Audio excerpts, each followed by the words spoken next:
as we go into perimenopause and menopause, we're more prone to feeling anxious and stress.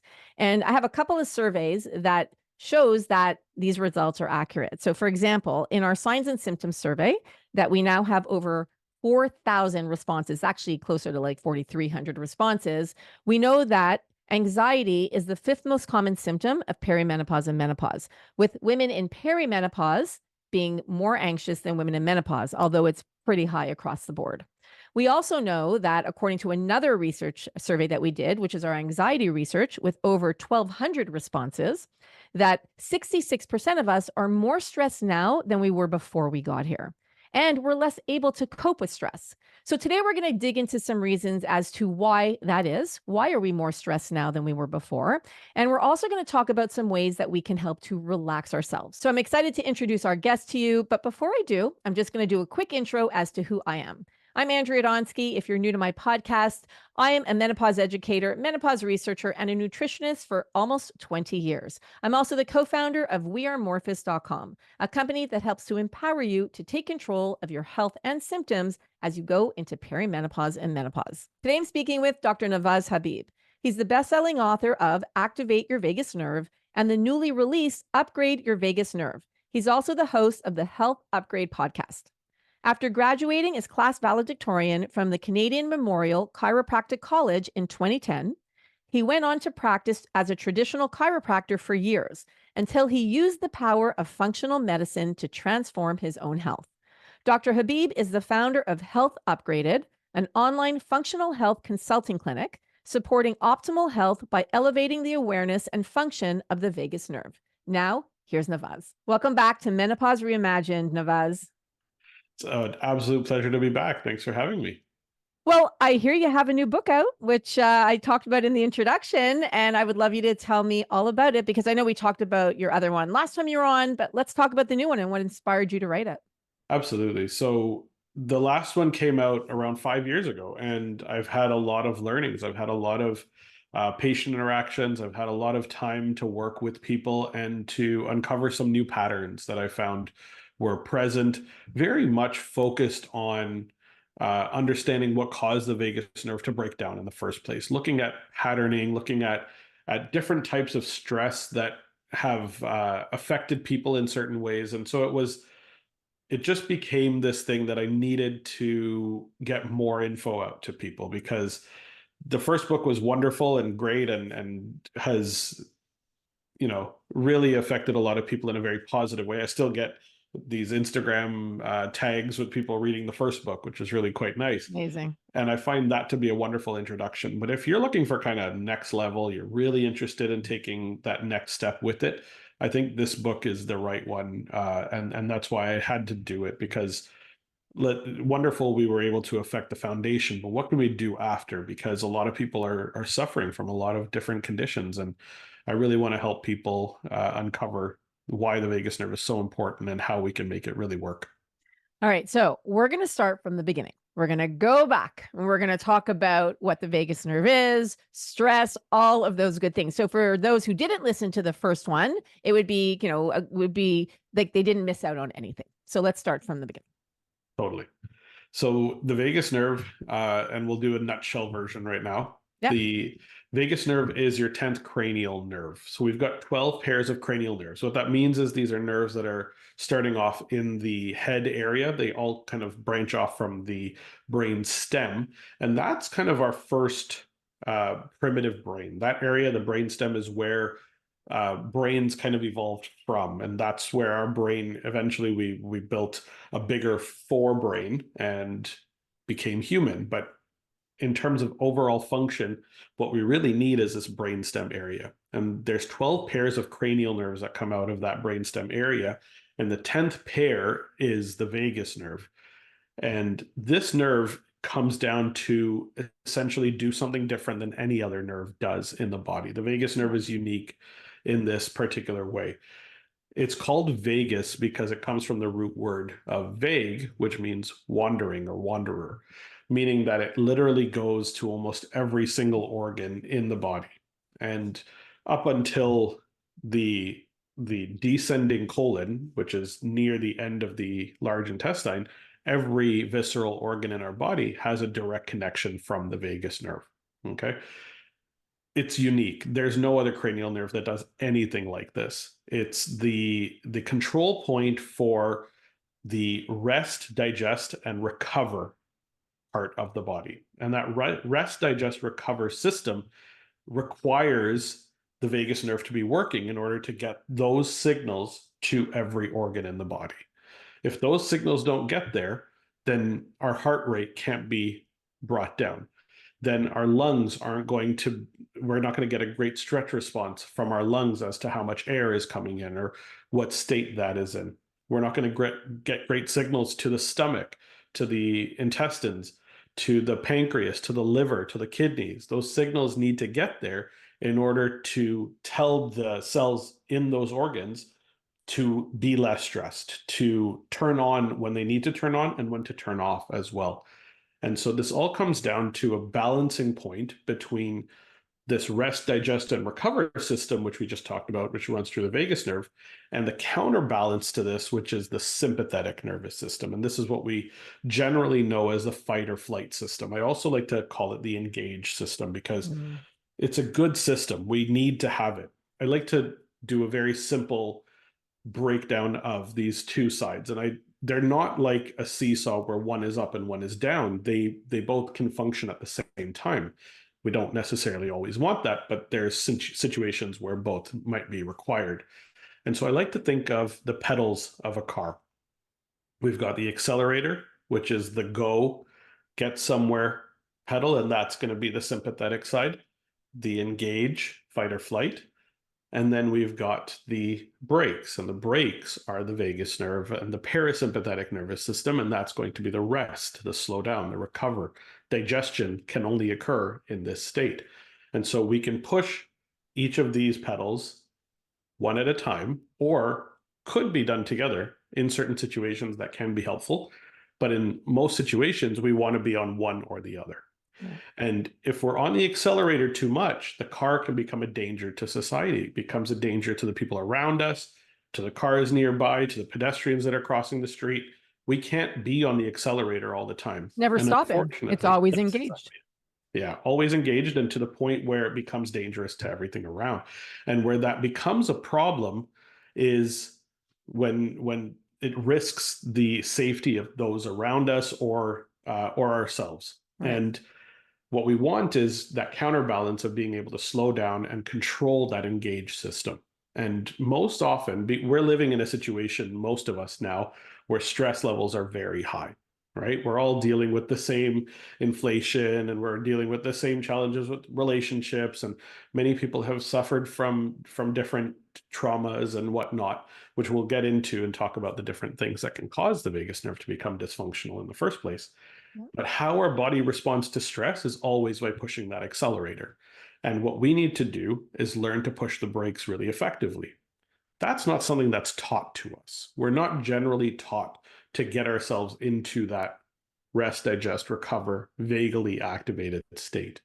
And so this is what I did in the book, and what we'll talk and delve into quite a bit now is, how do we get this system working? Because a lot of people, because we're under so much stress, the brakes have begun to burn out. Mm-hmm. And the brakes burning out is a major challenge for helping us get out of that fight or flight state. And when we can't get out of fight or flight, that means these signals that need to go to these particular organs to control optimal function of digestion, of detoxification, of excretion, of immune balance, which is the most important one here, we're not getting those signals out. And so our bodies go into this fight or flight state, and they remain there too long. And that's where the danger takes place within our bodies. And these signals, like the HPA axis, like our adrenals, I mean, I would love you to talk about that and explain how it works, because as we go into perimenopause and menopause,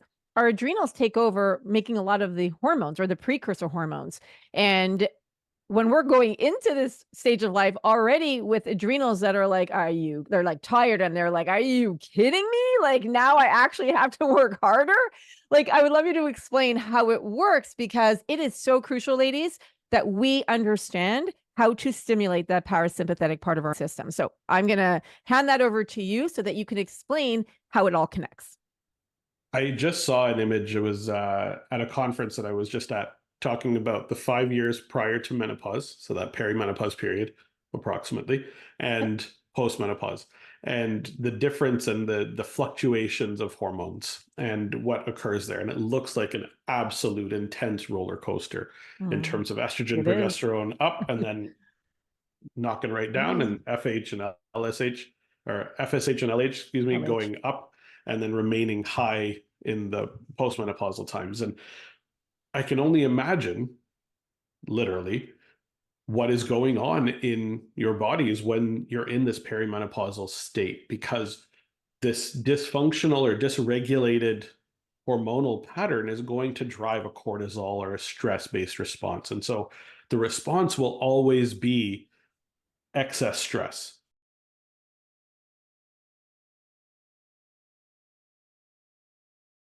The thing that follows with this, really interestingly, is the innate and adaptive immune systems become more active as we get into that postmenopausal time. And that's when a lot of people, unfortunately, are being diagnosed with autoimmune conditions or being diagnosed with inflammatory health challenges. And it has to do with this immense amount of stress that is being experienced, compounded on top of all the other life stressors that people are dealing with, just simply living today, right? So this whole concept is the brakes are burnt out. And when the brakes are burnt out, the signals to control the accelerator activity are not getting there. And the accelerator activity needs to be controlled. We need control over that. We need to regulate that function.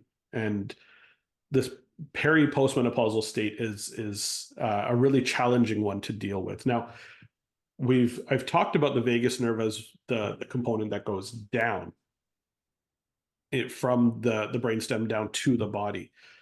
Only 15% of the signals on the vagus nerve go from the brainstem down to the body. 1-5. 80% of the signals on the vagus nerve are actually coming up. And we really have to question, why is so much of the information on the vagus nerve afferent?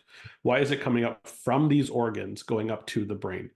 And where is it going? If it's just going up, is it just simply sending a quick signal to the relay to go down, or is there actual information that needs to go up into the central nervous system, the brain itself? And the answer is there are a lot of very important circuits within the central nervous system, within the brain, that are regulated by vagus nerve activity, and that 80% of information that's making its way up. And so this is where the microbiome plays a very important role. This is where hormonal regulation plays a very important role. This is where immune system activation and inflammation play a huge role. There was a brand new article that came out in Nature, which is one of the world's greatest journals, showing the exact circuitry of how inflammation is signaled up through the vagus nerve to the brain and what the effect of that is. And this signaling pathway is so important to understand, that when the immune system initiates or detects something that is dysfunctional or dysregulated in an organ, the vagus nerve is the path by which it sends that signal up to the brain to say something is wrong. And then what happens is this incredible processing system above in the central nervous system. So these signals come into a very specific area called the nucleus of the solitary tract, or the NTS, nucleus of tractus solitarius. Don't get into the Latin right now, but It's okay. I want to tell you, this is kind of that hub point for that 80% of information that comes in. And then this information is disseminated through so many different circuits to different areas. One of those areas that gets a very significant amount of information from this specific nucleus is the hypothalamus. The hypothalamus that then regulates the HPA axis, the hypothalamic pituitary adrenal axis, and the hypothalamic pituitary gonadal axis. And the hormonal regulation that's going to occur is going to occur secondary to the information that's coming up through that vagus nerve. So we often just kind of say the HPA axis or the hypothalamic pituitary axis. where are the inputs coming into the hypothalamus? Where are we getting the inputs to tell the hypothalamus what's going on? There's two places. Number one is the bloodstream, because the bloodstream has all of the hormones in it. That's where the hormones get relayed to. And so it's regulating, or it's catching that information from the bloodstream itself. But the vagus nerve plays a very important role in telling us what's going on from an inflammatory standpoint in particular. Immune system function, digestive function, detoxification function needs to be relayed up to tell the hypothalamus, yes or no, are we under stress? And that's where it then triggers signals down to the adrenals to upregulate cortisol. And that's where we get into these stress patterns. In order to get that HPA axis initiated, the vagus nerve needs to be functioning well. And if it's not, we have dysregulation and dysfunction of that HPA axis, which is what so many people are dealing with. So what role do the adrenals play when it comes to stress? The role that the adrenals play is 100% on that hormonal side of things, right? Where the adrenal glands, every gland is going to produce some different secretion. We've got parotid glands in our mouth that produce saliva, and they're going to send saliva into the mouth to help with breaking down food, and that contains a bunch of enzymes like amylase and whatnot. The pancreas is both an endocrine and exocrine gland, and these have two different forms, but the endocrine component produces the insulin and the glucagon, and the exocrine component creates the digestive enzymes, and it's going to secrete these things out. In the same way, the adrenals are a gland, and they're an endocrine-only gland, and that endocrine component signals out cortisol. And cortisol is this very important hormone that upregulates and activates the production of glucose in the body. So it says we are under stress. When the cortisol level goes up, that signal of we are under stress goes everywhere in the body. Everywhere there's blood flow, that signal gets to. What that does is it's going to say, because we're under stress, we need to push ourselves into that fight or flight state more readily. And it's going to tell the nervous system to turn off the vagus nerve and to turn on the sympathetic nervous system. And so the combination is we're pushing the accelerator both with the nervous system, with the sympathetics, and we've got the cortisol running as well. The mechanism by which cortisol does a lot of this is by signaling to the liver to produce more glucose. Gluconeogenesis is this whole concept. More glucose means more blood sugar. More blood sugar is hyperinflammatory, and it's downregulating of the immune system. So it actually shuts our immune system down. And so this relay circuit of a dysfunctional vagus nerve, excess stress, increased activation of the hypothalamic pituitary adrenal axis, increased levels of cortisol leads to increased blood sugar. And what do we see happening? Metabolic changes for a lot of people, right? Having a lot of trouble with weight loss, having a lot of difficulty managing their blood sugar, having a lot of difficulty as we get into this peri and postmenopausal range, where we're becoming far less able to regulate the internal signals and functions of our body. And so the vagus nerve plays a really important role there. Sorry, And we're in go ahead. that constant state of stress. Like we know women are more stressed in this phase of life. We know we're also less able to cope with it, right? And you were talking about the roller coaster of the hormones and everything that's going on. And there's so many different reasons, and we're not able to do it. So that explains it really well as to what's happening in our body and and cortisol is important. Like you say, Yeah. it's important. And years ago, and like we look at our ancestors, we needed that. Like it plays an important role as to when we sense danger. But then we were able to regulate ourselves to come back to that state of, rest, digest, and restore, which is the parasympathetic. But now we're constantly stressed. It's that constant state. And then now we're in this phase of life. I'm like, oh my gosh. It's like, so it is so important that we understand how to relax. And that's part of the, I talk about nutrition, lifestyle, supplements, and research. That's part of the lifestyle aspect that we really need to take seriously and help ourselves to de-stress. Okay, so let's go into what we can do to help relax ourselves. Absolutely. First off, the most important thing is to understand and to spend some time trying to figure out the things that are causing the stress in the first place, right? And our body doesn't really know the difference between physical stress, biochemical stress, psychological stress. it's going to react the same way. It's always going to push the accelerator. It only has really two options. Are we pushing the accelerator or are we pushing the brakes? So the reaction internally is going to be very similar. Doesn't matter what source of stress there is. And being able to identify this is very important, because if we can't identify where the stressors are coming from, can't do anything about them. So take some time, spend some time trying to timeline things out if you need to.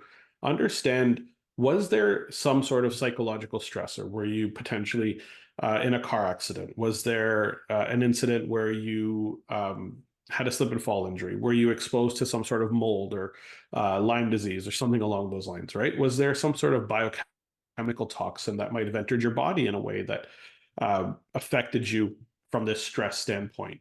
Timeline these things out, because often when we're able to then identify them, then we can target and approach the therapeutic support in a very ideal fashion.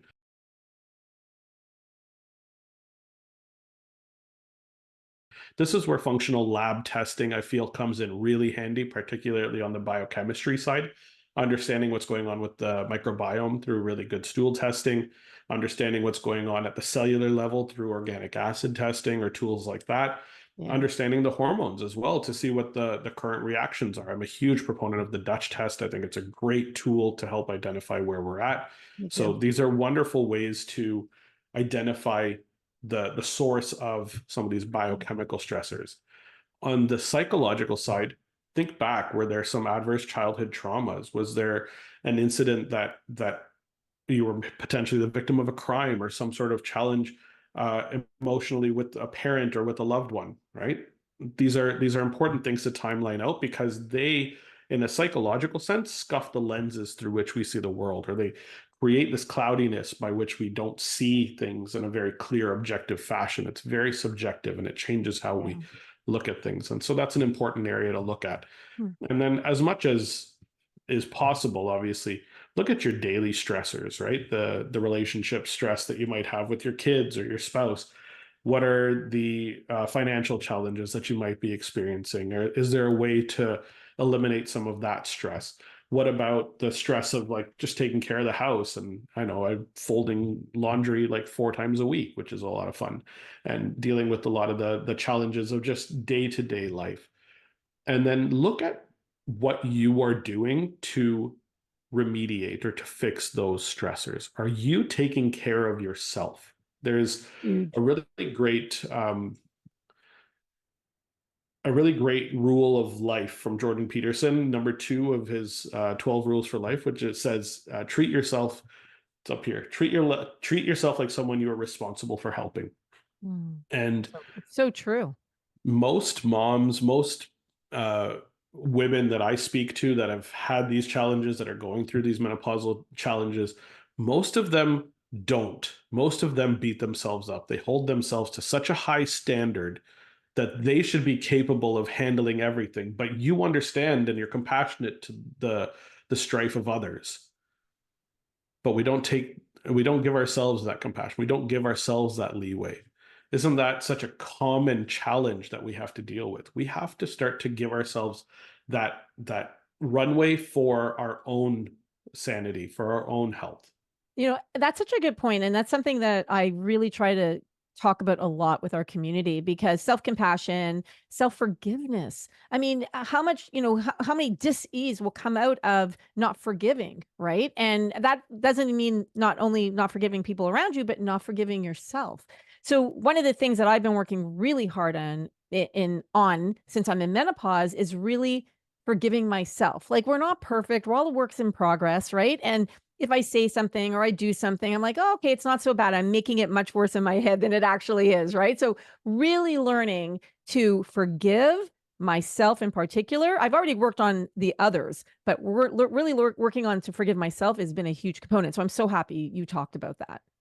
I think it's entirely overlooked, and I'm really happy that you bring that up with your clients and your groups, because like, if we're not compassionate to ourselves, who else is going to be? And who ultimately ultimately what matters to you is how you feel about yourself and how 100%. you are Yep. functioning internally. And so really taking some time to work on that, to allow for that runway, to allow for that leniency, and to be compassionate and be kind to yourself. I have a great friend who wrote a really wonderful book on this topic called The Kindness Method. Her name is Dr. Shahroo Izadi. She's out of the UK, and just what a brilliant, brilliant way to look at your stress in a very compassionate manner. I highly recommend that book for anybody who's interested. She did a really great podcast episode with the Diary of a CEO podcast as well. So if you're more of a Amazing. podcast listener, that's a great option. Um, Highly recommend. But allowing yourself to be kind not only to others, because we're great at being kind to others, but we're generally not very good at being kind to ourselves. And so allow for that to occur. Yeah, we're much harder on ourselves than we are. At least when I speak for myself, like I'm always so much harder on myself than I am for everyone else, and set the standard so much higher. So I think it's important. It's a really important lesson, ladies, and it's something that if we talk about working on ourselves as we're going through perimenopause and menopause, if that's something that you struggle with, and you're like, yep, I could do better. Please listen to Navaz, because I highly recommend that's something that you put at the top of your priority list in terms of working at. Absolutely. Where a lot of this work can be done is on your self-talk, because your self-talk can either be this self-deprecating negative cycle of beating yourself down and ruminating and not allowing yourself to have that, or you break that cycle, because it is possible, and you shift into seeing things as a positive or a much more objective sense of what's happening, and not allowing it to break you down, but rather just simply be a commentary on what's happening Yeah. and not affecting you directly. And that is a really great tool that I think can play a very positive role. And Shahroo goes into that particular concept in a lot of depth in her Mindset is book. everything. It's huge mindset, right? Yeah. So, yeah. So looking at things differently. I love it.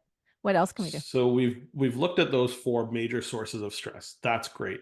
Now, understanding that those four sources of stress are going to play a role, what are the things that you know you can take action on right away on yourself? Go for it. Like that's the key to all of this. None of this is going to happen unless you take action, right? I can give you all the knowledge, I can give you all the research studies and throw them all at you, but until and unless you actually do something, nothing's ever truly going to happen. 100%. So now let's start understanding, how do we actually measure, is the vagus nerve working well? How do we actually empower ourselves to say something is or is not working well? I'm a huge fan of using wearable technology to help provide some of this insight.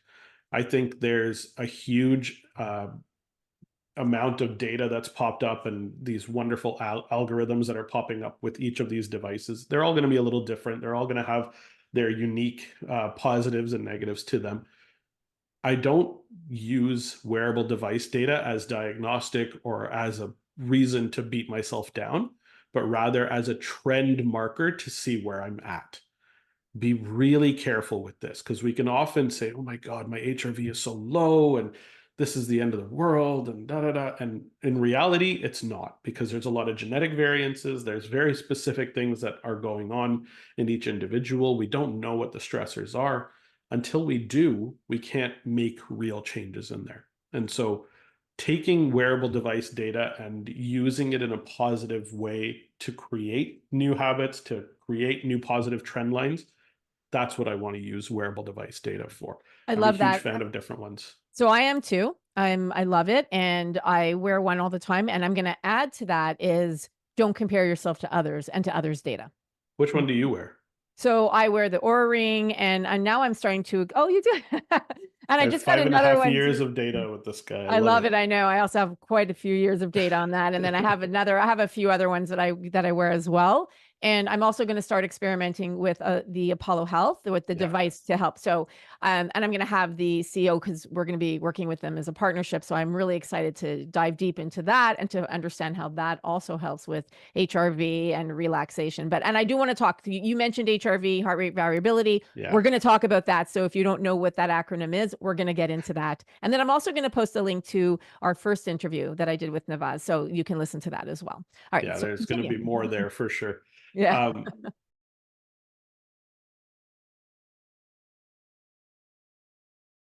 Where these wearables are powerful is understanding the difference between heart rate, heart rate variability, and they have their own internal algorithms to tell us about our readiness and our sleep scores and how things are functioning. Are we active enough? What's our calorie burn? That type of thing. Each of them is going to be different, but again, like I said, they're not diagnostic. So don't compare one device to another. Be very, very careful to just choose one and stick with that. And the numbers of that one and how you feel aligned to that is really important to understand. Yeah. So let's talk about these two particular markers that I'm most intrigued by and that most represent vagus nerve function. Number one is heart rate. This is the easiest one. We need to know what our heart rate is at. We want to be in an optimal zone. There is an optimal zone for heart rate. Okay. In a resting heart rate, we want our heart rate to be in the 50 to 70 beats per minute area. And That's is an that standard optimal zone. is that for everybody, or is that women in this in a specific age group? When we get into our 40 plus age group, men and Okay. women are very aligned, and it's very, very similar. So that Okay, 50 that's to good to know. 70 number is pretty similar across the board. When people are obviously much younger children, they have a much higher heart rate. That heart rate will drop as they get into their teen Okay. years. So they're not growing a human anymore. They've become kind of the size that they're going to be generally for the rest of their life. So that is Okay. where the pattern will get closer together. So just a quick question before you move on when it comes to heart rate. So when you have, let's say you're closer to 50 or closer to 70 or you're over, what is the significance for that if somebody, and again, we're not saying there's no diagnostic here with any of these wearables, but, or if you have an idea of what it is, what is the implications if it's less than 50 or if it's more than 70? So if it's less than 50, you may be a very high level endurance athlete.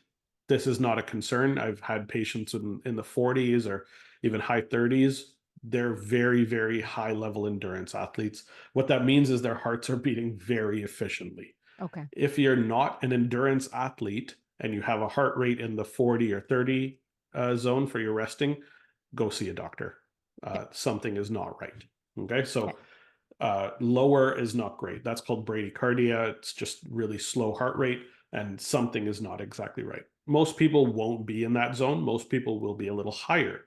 And what that is it's telling us that the vagus nerve is not doing a great enough job to keep the heart rate low. So our heart has this intrinsic heartbeat that it would be running at of approximately 100 beats per minute. If we didn't have any nerves going to the heart and the heart was just doing its job of beating, it would beat approximately 100 beats per minute all the time. But we have these signals coming in. We have the accelerator and we have the brakes, both being signaled into the heart. On this accelerator side, we've got the sympathetic nerves that increase the heart rate when needed. This is going to occur under stressful circumstances. Somebody honks while they're cutting you off in traffic, your You're heart going to rate feel, goes yeah, up, right? right. Of You have course. this flutter that's going to occur. Or you're exercising, your heart rate goes up. You try to do zone 2 or whatever heart rate you're trying to get to, that's going to help elevate the heart rate accordingly.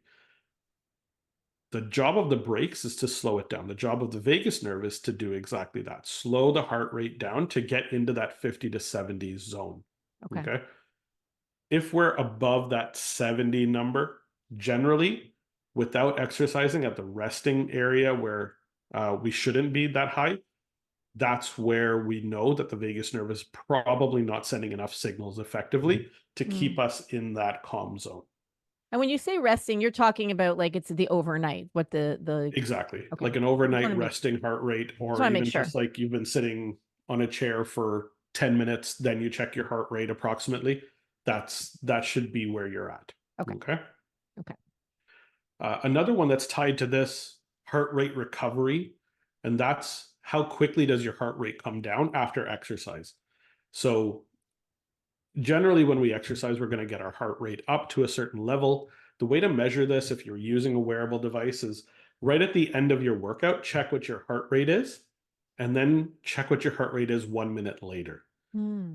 Okay, that's called heart rate recovery. I get into that one in the second book quite a bit. And what this is telling us is how effective are we at pushing the brakes to get that heart rate level down.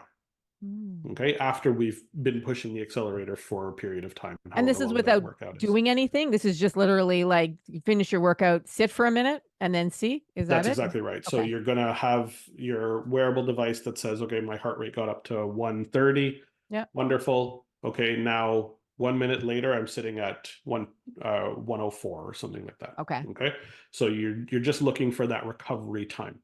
Okay. Understanding that number is great because it tells, again, the efficiency of vagus nerve signaling post exercise. Okay. That's a great one. And the numbers we should ideally see here is anything over a 30 beats per minute drop after rigorous exercise in 1 minute is a Okay. good sign. Okay. Under 30, not great. Under 12 beats per minute recovery, so a drop of less than 12 beats per minute, we're in a state where we really need to work on that. Like that's an area Okay. that needs active focus. Okay. It means that Okay. the brakes just aren't working really well. So we want to be efficient and effective in lowering that heart rate post exercise. The last one, and this is the big one, is heart rate variability. So this doesn't look at beats per minute at all.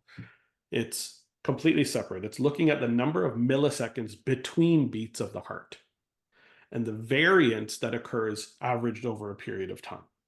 Okay. So different devices will measure this in slightly different ways. There's different algorithms, there's different patterns by which it's done. RMSSD, SDNN, P550. There's different ways to measure this. Doesn't matter. What we're looking at is we want more variability. Okay. We want to have a variance. We don't want our heart to beat like a metronome rhythmically. We want it to beat in a more up and down flowing pattern. And the reason for this is that intrinsic number is telling us, are we really good at pushing the accelerator or the brakes? And where are we at this particular time? Because there's a lot of, this is a very dynamic variable. It changes all the time. As simple as a test of this was done on F1 drivers. And while they're going down a straightaway on their races, their heart rate variability is very high. They're very parasympathetic. Their vagus nerves are working really well. They're able to, like, internally in their own bodies push the brakes to slow down because they don't have something stressful right ahead of them. But as soon as they get to a hairpin turn, their HRV drops like crazy. It goes from 100 to like 12. And they go around the corner and then again back up. So what that means is, as they're pushing the brakes to make that turn and make sure they don't come off the track at that hairpin turn, internally they're pushing the accelerator. And then when they go on the straightaway where they're pushing the accelerator on the car, their heart is pushing the brakes and the vagus nerve is working because they're more calm, they're more relaxed in those states. So it's such a dynamic thing. Don't ever use your HRV at one particular moment as saying that you are in a health situation. Okay. Again, we want a higher number. There are a lot of genetic variances. There's a lot of reasons why some people are sitting in the 20s and 30s and some people are sitting in the 80s and 90s. Wow. There's no average. There's no optimal goal zone for this HRV number. I'm asked this question all the time. What is the best HRV? The answer is better than yesterday. Okay. Your Because it's HRV, also individualized for you what yes, your HRV is. exactly. So there's too many variables to have a distinctly optimal zone for HRV. Okay. Again, if you have wearable device data, you will have an average over a period of time, which is wonderful. And so what you want to do is get your average, you want to get your daily above your average, and over time, you want your average to increase, because that is a sign that you have increased your resilience to stress. You've increased your brakes capacity and efficiency in doing their work. I'm always excited when I see on my ordering my HRV, they're like, your trend is going up. And I'm like, yeah, I love it. Yeah, it's a great way to understand what that means and not let it affect you in a really negative way, because Yeah. a lot of people can take that data and make it mean a lot more than it needs to mean. Yeah, and it's important, like you said before, is to not get too caught up in the data. It's literally just to give you an idea. You have Yeah, any concerns, go speak to your doctor, right? exactly. And I like the fact that it gives you some kind of insight, but don't become obsessed with it, because that will create more stress. Like my son, I was looking at my data the other day, and my son, he's 21, he'll be 21, and he was saying he couldn't wear one. He said, because that would make him just more anxious if he actually was tracking some, certain things. And I was like, you know what? It doesn't make me anxious. I quite love it, because I'm so data driven. So for me, I'm like, I love to look at it daily. I actually, when I wake up, it's like I'm so excited to see what my night was, right? So for me, Yeah. it's a fun thing. But yeah, absolutely, do not let it, affect your day in a negative way, if you're looking at your numbers and it's not as good as you'd like it to be.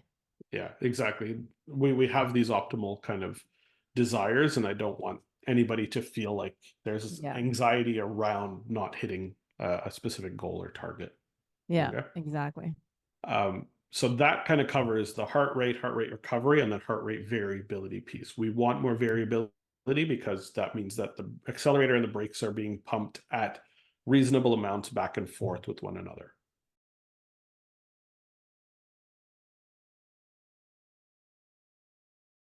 So, what about things like walks in nature, spending time with people you love? I know last time you were on, you talked about gargling. There are so many things you could do to stimulate the vagus nerve. So, what are some of those tips that people can do today? Like start literally right away. Right off the bat, yeah. The everything HRV and vagus nerve related comes down to the breath. Are you breathing effectively and efficiently? Most people are not. So I always like to assess people's breath, see where they're at. An easy way to do this: put one hand on your chest, one hand on your belly, and take 3 breaths, and just kind of check to see, am I breathing with my chest right now? Which I am a little bit. And then consciously try to make it more of a diaphragmatic breath, more of a belly breath. Am I Mhm. breathing through my mouth, or am I breathing through my nose? Ideally, I should be breathing through my nose.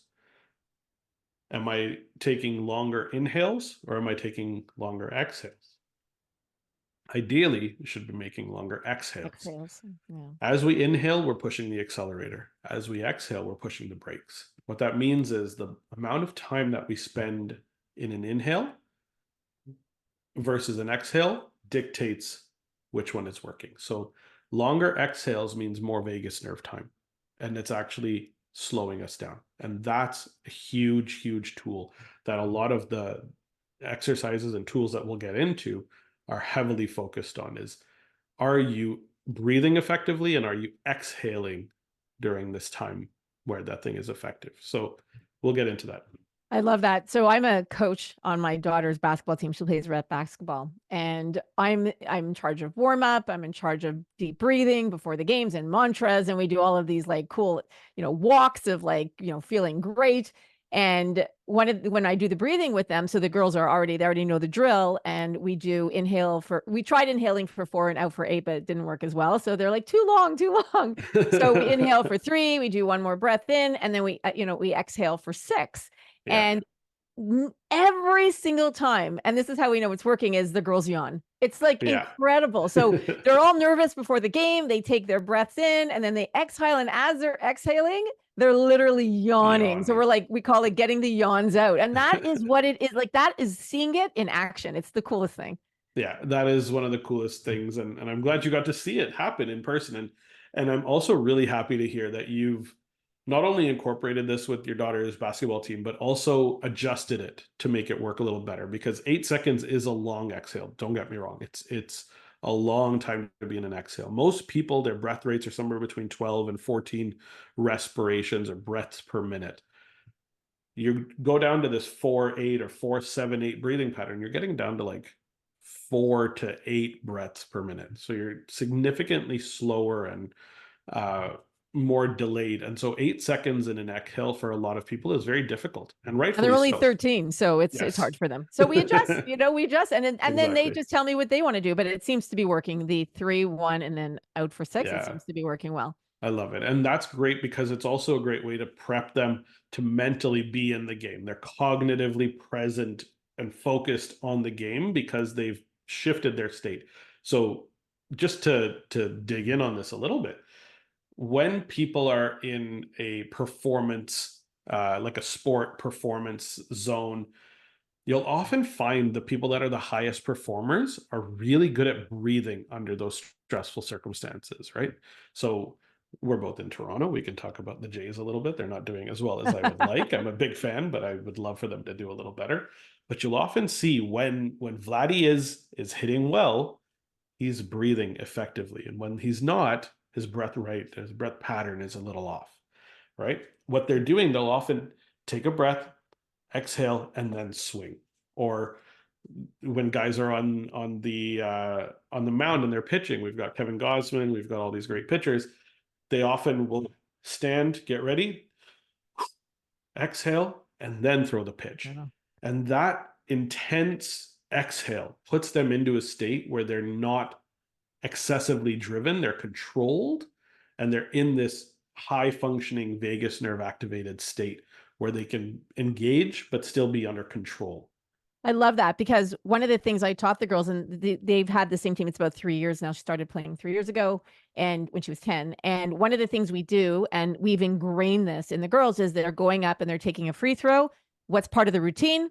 You breathe in and then you breathe out. And it is literally, it's a non-negotiable. And I worked with them for so long to do it. And now you could see the girls, they just do it naturally. And it's so nice to see. So that's cool that you're just, how you're talking. Yeah, and that's a great exact pattern. You can see it when you watch a basketball game. Anybody who's sitting at the free throw line, dribble, dribble, dribble, shot, right? Yeah. Exhale, shot. It's a perfect fit to get you into that calm state. So you're not jittery. You're not in a position where you're going to make an errant throw or an errant shot because you're not heavily sympathetic during that moment, right? You're pushing the brakes. You're coming back.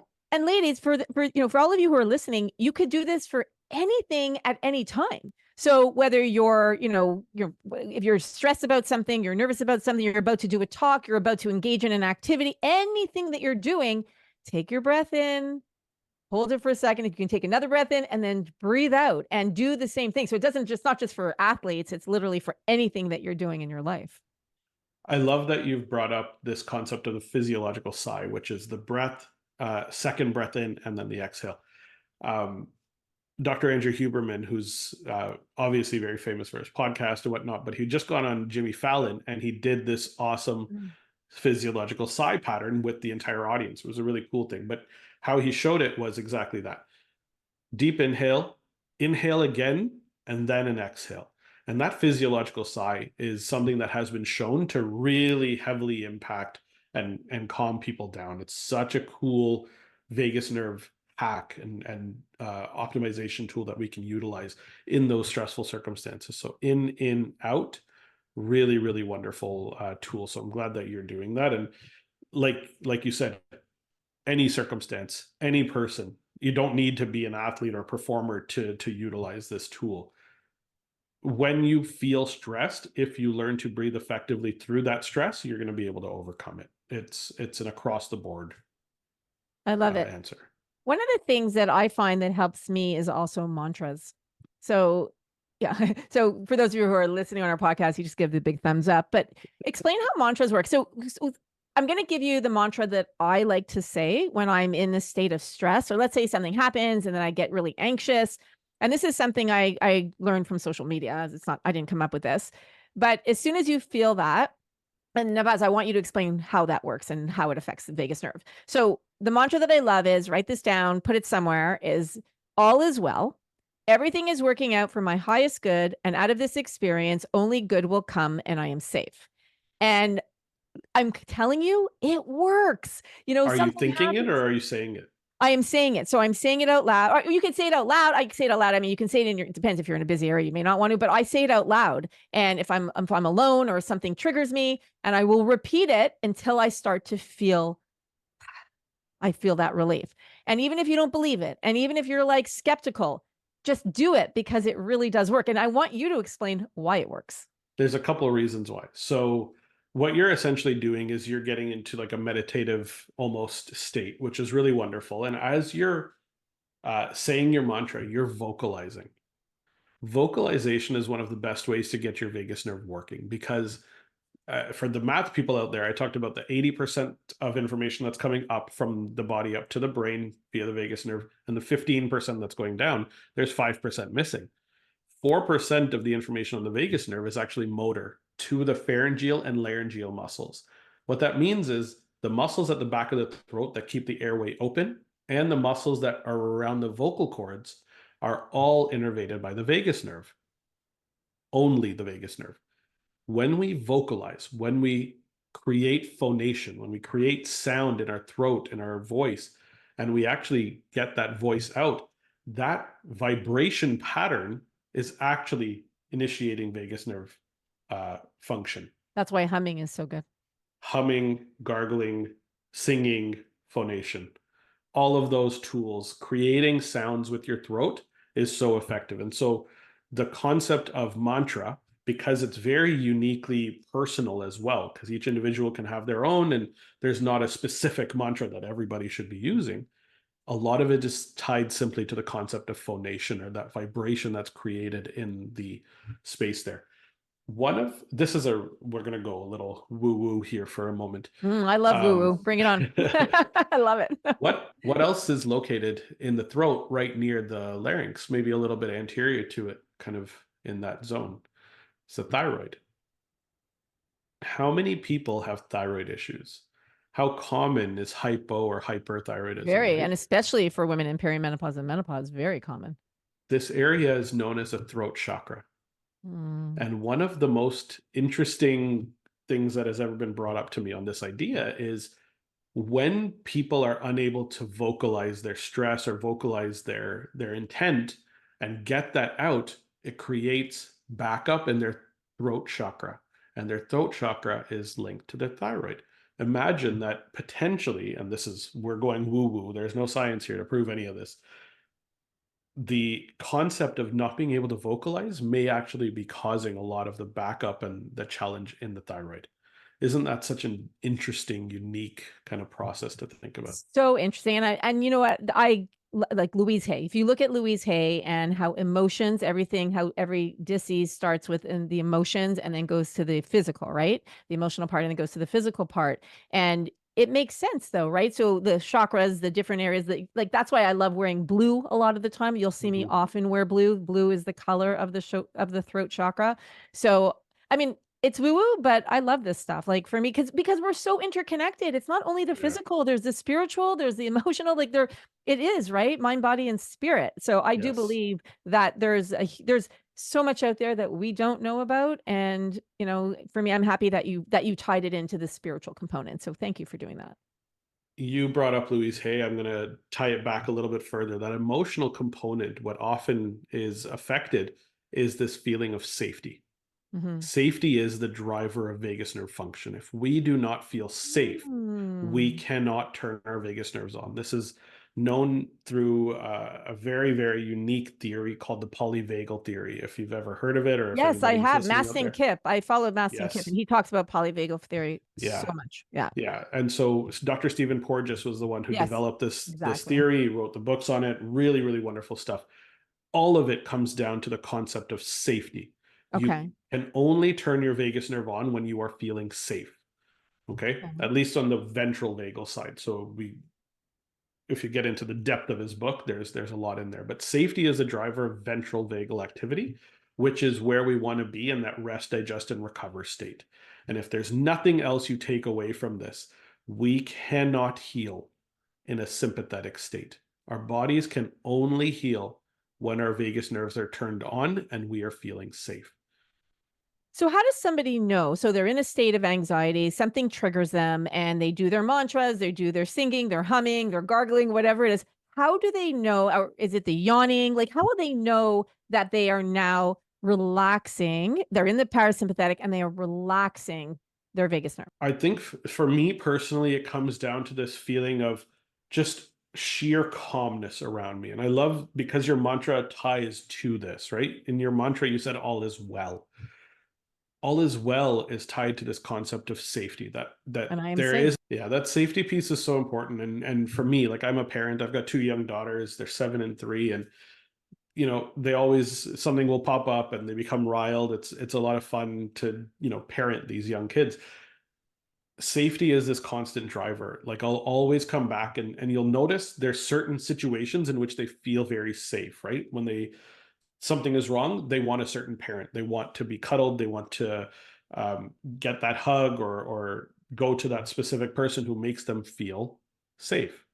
Safety is a driver that we are fully consciously trying to find all the time. Mm. And if we feel unsafe, that pushes us out of that vaguely activated state all the time. So that's an important thing. And that's exactly why those words were chosen 100%. Thank you for that. Is there anything that we didn't talk about? I mean, I know it's all in your book. So for those of you who want to buy Navaz's book, we're going to put a link below that you can purchase it. Is there something that you want to leave our audience with? You'd be like, yeah, I didn't talk about this, but you should know this, and it's in my book. There are some really wonderful tools that are coming out. You mentioned Apollo Neuro. There's a few wonderful vagus nerve stimulation or calm support tools that people can utilize in a wellness environment and in a therapeutic environment. On the wellness side, these wearables such as Apollo, wonderful tool. Sensate, another pretty good tool as well. I'm a really big fan of electrical vagus nerve stim because I've had some really amazing cases with patients that have started sleeping better, that had resolution to major gut symptoms or improvements in their blood sugars. Or even I had one gentleman who suffered from Parkinson's for 18 years before seeing me. One of the first things that happened was he lost his sense of smell. And 10 days into using vagus nerve stim, electrical, he called me and said, I can smell bacon cooking downstairs. What's the connection between smell and vagus nerve? It was not specifically smell. It was creating the sense of safety in his brain to turn on the acetylcholine production in his brain that allowed for fixing of the nasal passages and for the olfactory cells to get strong again and to start sensing. Essentially, it was creating a sense of safety in his immune system. So one of my favorite tools is this guy right here, Truvaga. Really wonderful electrical vagus nerve stimulator for the cervical trunk.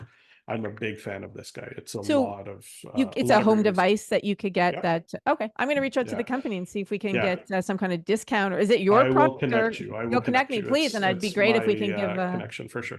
The issue is it's only right now available in the US, but it's coming to Canada real soon. We have a huge US audience. So it's global actually audience. So absolutely.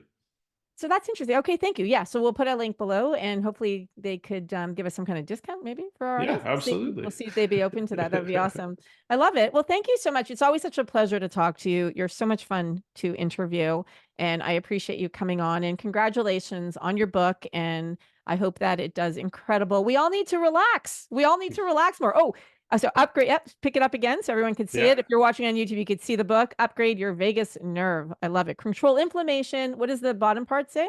Control inflammation, boost immune response, and improve heart rate variability with new science-backed therapies. I like it. And I'm going to tell you too, I love that. And this is so me. And this is also my friend Danielle Métive, who's a scientist. We are so science driven. But yet I love woo-woo too, because I love everything together. So for me, like I get excited when I start hearing about, I absolutely want to see everything and the science on everything, but some things there isn't yet, but it's coming. A lot of that a lot of it is coming. And I do want to show you, I want to show you my vagus nerve. I showed you a little bit before. I've talked about it before. This is my prop.